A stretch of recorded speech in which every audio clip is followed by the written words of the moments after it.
17 फरवरी 2026 को लेके आपके मन में भी ढेर सारी आशंकाओं का होना अत्यंत स्वाभाविक है। लेकिन इस वीडियो में हम लोग जानेंगे कि 17 फरवरी को लगने वाला सूर्य का यह ग्रहण आपको किस प्रकार प्रभावित करने जा रहा है। क्या है आपके लिए यह बेहतर है, क्या है आपके लिए नकारात्मक है। यदि बेहतर है तो क्यों बेहतर है, और अगर नकारात्मक है तो कैसे इसका बचाव किया जाए। तो जय महादेव दर्शकों, आइए संपूर्णता में हम लोग इस ग्रहण के बारे में बात करें। ग्रहण के बारे में बात करने के पहले जल्दी से मैं यह बता दूं दर्शकों कि हमेशा की तरह सूर्य के राशि परिवर्तन पर मैंने इसीलिए वीडियो नहीं बनाया क्योंकि ग्रहण पर सूर्य के राशि परिवर्तन और ग्रहण दोनों का वीडियो एक ही में बनाकर जब हम आपके सामने आएंगे तो वह निश्चित रूप से आपके लिए बेहतर सिद्ध होगा। तो सबसे पहले सूर्य ग्रहण 17 फरवरी 2026 को लगेगा और यह घनिष्ठा नक्षत्र में सूर्य का ग्रहण होगा। घनिष्ठा नक्षत्र बेहद महत्वपूर्ण नक्षत्र है और यह सूर्य ग्रहण वास्तव में 3:26 पर लगेगा, जिसका समापन होगा सायंकाल 7:57 पर। इसके मध्य का समय होगा 5:42। अर्थात संपूर्णता में यदि सूर्य ग्रहण का समय अगर आप देखें तो सिर्फ 4 घंटा और 32 मिनट का यह सूर्य ग्रहण होगा। लेकिन यह सूर्य ग्रहण भारत में दृश्य नहीं होगा, अर्थात दिखाई नहीं देगा। इसलिए प्रत्यक्ष रूप से आपके ऊपर कोई तत्कालिक नकारात्मक या सकारात्मक प्रभाव नहीं पड़ने जा रहा है। लेकिन यह एक महत्वपूर्ण खगोलीय घटना है, इसलिए कभी नहीं पड़ेगा, यह मेरे कहने का तात्पर्य नहीं है। सूर्य वही है, वो आपके से के देश में अगर दिखाई देता है तो निश्चित रूप से तत्कालिक प्रभाव या संपूर्णता में प्रभाव पड़ेगा। लेकिन अगर दिखाई नहीं देता है तो इसका तात्पर्य मात्र इतना है कि उसका अंशात्मक प्रभाव आपके ऊपर निश्चित रूप से पड़ेगा और उसकी सावधानियां निश्चित रूप से आपको लेनी चाहिए। तो आइए सबसे पहले हम लोग यह जानते हैं कि सूर्य का यह ग्रहण मेष राशि के लिए कैसा होगा। देखिए, मेष राशि के लिए सूर्य का यह ग्रहण एकादश भाव में है। वहां पर सूर्य, मंगल और राहु की उपस्थिति निश्चित रूप से आपको सांसारिक उपलब्धता, मटेरियलिस्टिक अचीवमेंट देने के लिए अत्यंत महत्वपूर्ण है। लेकिन यह ध्यान रखिएगा कि आपको वाहन तेज बिल्कुल नहीं चलाना है। क्यों? क्योंकि एक तो आप शनि की 7.5 में हैं और यह ग्रहण विशेष रूप से 17 फरवरी से लगभग 1 माह बड़ी सावधानी से ही वाहन चलाएं। दूसरा, वृषभ राशि, आपकी राशि से यह ग्रहण दशमस्थ होगा, दशम भाव में होगा, जिसके कारण व्यवहारिकता आपके अंदर थोड़ी कम पाई जाएगी। ईगोइज्म पैदा होगा, थोड़ा डोमिनेटिंग नेचर के बढ़ने की गुंजाइश है। आपके हायर अधिकारियों से लड़ाई होने की भी गुंजाइश कही जाएगी, इसलिए इस पर बहुत ध्यान देंगे। लेकिन लंबे समय से प्रतीक्षित प्रमोशन यदि किसी कारण विशेष के कारण रुका हुआ था तो निश्चित रूप से वह समाप्त होगा और पद प्रतिष्ठा का लाभ मिलेगा।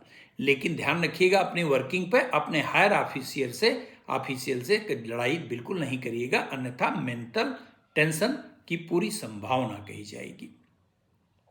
यदि आपकी जन्मकालिक मिथुन राशि है तो आपकी राशि से सूर्य का भाग्य भाव में ग्रहण की स्थिति आपके लिए बहुत अच्छी नहीं कही जाएगी। मिथुन राशि के हमारे सभी दर्शकों को एक बात गांठ बांध लेनी चाहिए कि भाग्य के भरोसे किसी भी कार्य को अगर आपने छोड़ा तो निश्चित रूप से न केवल असफल होंगे, अन्यथा भारी आर्थिक नुकसान की संभावना भी बन सकती है। ये ध्यान रखिएगा। अभी मैं जितने लोगों के लिए भी ग्रहण नकारात्मक है उसका बहुत संक्षिप्त और बहुत कारगर उपाय मैं अभी वीडियो के लास्ट में बताने का प्रयास करूंगा।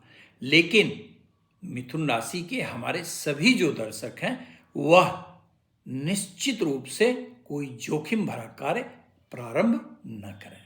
कैसी भी अपॉर्चुनिटी क्यों न हो जिसमें आपको लगता हो कि निश्चित लाभ होगा, लेकिन रुकिए। ग्रहण कि इस कॉम्बिनेशन में आपको नए कार्य का प्रारंभ बिल्कुल नहीं करना है। यदि आपकी जन्मकालिक कर्क राशि है तो सर्वथा ही सावधानी रखनी है, चाहे शारीरिक पक्ष हो, मानसिक पक्ष हो, आर्थिक पक्ष हो या आपका सामाजिक पक्ष हो। बहुत ध्यान देंगे। न केवल आपके स्वास्थ्य में दिक्कत हो सकती है, चलता हुआ कार्य रुक सकता है, आपका नकारात्मकता आ सकती है, आपके अंदर डिप्रेशन की स्थिति आ सकती है, चलता हुआ कार्य रुक सकता है, अचानक स्वास्थ्य में नकारात्मकता उत्पन्न हो सकती है, दुर्घटना के भी शिकार हो सकते हैं। इसलिए सबसे ज्यादा जो सावधानी रखनी है वो हमारे कर्क राशि के जातकों को रखनी है। यदि आपकी जन्मकालिक सिंह राशि है तो आपके अपने व्यवसाय पर विशेष न केवल ध्यान देना है, अपितु व्यवसाय में बहुत ध्यानपूर्वक अपने आप को इन्वॉल्व करना है। पार्टनर के भरोसे, सबऑर्डिनेट के भरोसे बिल्कुल नहीं रहेंगे। इस समय पूरी सावधानी रखिएगा, अन्यथा व्यवसाय में भारी हानि हो सकती है। इसी के साथ साथ जीवन साथी का स्वास्थ्य भी आपको पीड़ा दे सकता है। और यदि आपकी जन्मकालिक कन्या राशि है तो यह सर्वथा ही आपके लिए परम लाभकारी ग्रहण का योग बनने जा रहा है। यह ग्रहण आपके न केवल सभी शत्रुओं का समापन करेगा, अपितु रुका हुआ कार्य भी संपादित करेगा, नए अपॉर्चुनिटी देगा। आर्थिक क्षेत्र में सोचा हुआ कार्य आपका निश्चित रूप से फलीभूत होने जा रहा है। और यदि आपकी जन्मकालिक तुला राशि है तो आपको अपने इमोशंस पर विशेष रूप से ध्यान देना होगा। इस समय अगर आप फैमिली प्लानिंग के मूड में हैं तो उसे अवॉइड करिएगा। और जो दंपति फैमिली प्लानिंग के विषय में सोच रहे हैं उन्हें निश्चित रूप से 1 महीने के लिए टालना चाहिए। और यदि हमारी कोई भी बहन गर्भवती अवस्था में है और कम समय का गर्भ है तो पूरी सावधानी रखेंगे, अन्यथा मिसकैरेज होने की भी गुंजाइश है। यदि आपकी संतान है तो संतान के स्वास्थ्य पर भी ध्यान देंगे। संतान की प्रगति से थोड़ी निराशा भी हो सकती है, लेकिन यह अल्पकालिक है, इसलिए कोई विशेष चिंता की बात नहीं है। और यदि आपकी जन्मकालिक वृश्चिक राशि है तो आपको भूमि से संबंधित कोई भी सौदा नहीं करना है। यदि आप लैंडेड प्रॉपर्टी का काम करते हैं या आपको घर खरीदना है, वाहन खरीदना है तो रुकिए, 1 महीने के लिए यह काम कदापि न करिए। माता का स्वास्थ्य भी आपको थोड़ा पीड़ा प्रदान कर सकता है। इसी के साथ साथ यदि आप हाई ब्लड प्रेशर के पेशेंट हैं या कार्डियक प्रॉब्लम है आपको, तो अपने स्वास्थ्य की निगरानी सदैव करते रहें हमेशा, अन्यथा धोखे की संभावना कही जाएगी, आप गंभीर रूप से बीमार पड़ सकते हैं। यदि आपकी जन्मकालिक धनु राशि है तो आपके पराक्रम में अद्भुत वृद्धि होने जा रही है। न केवल आपके परिवार के लोग आपका समर्थन करेंगे, सरकार से भी लंबी जो है वह अपॉर्चुनिटी, बड़ी अपॉर्चुनिटी आपको मिल सकती है। नौकरी के क्षेत्र में कोई सुखद सूचना प्राप्त हो सकती है। चेंज ऑफ जॉब की संभावना भी कही जाएगी। आपके व्यक्तित्व का संपूर्णता में विकास होता हुआ दिखाई दे सकता है।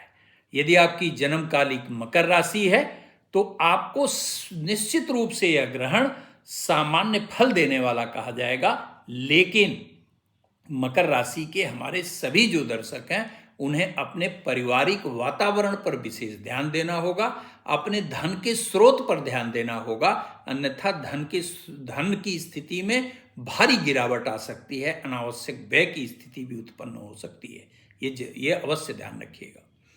और यदि आपकी जन्मकालिक कुंभ राशि है तो आपके राशि पर बनने वाला यह ग्रहण आपके टेम्परामेंट को खराब कर सकता है, आपको शारीरिक अस्वस्थता प्रदान कर सकता है, आपकी बातचीत में निश्चित रूप से थोड़ी जो ग्रेविटी होती है, जो पर्सनालिटी का लश्चर है वह कम हो सकता है, आपके व्यक्तित्व का जो प्रकाश है वो कम हो सकता है। इसलिए वाद विवाद से बचेंगे, शरीर पर बहुत ध्यान देंगे।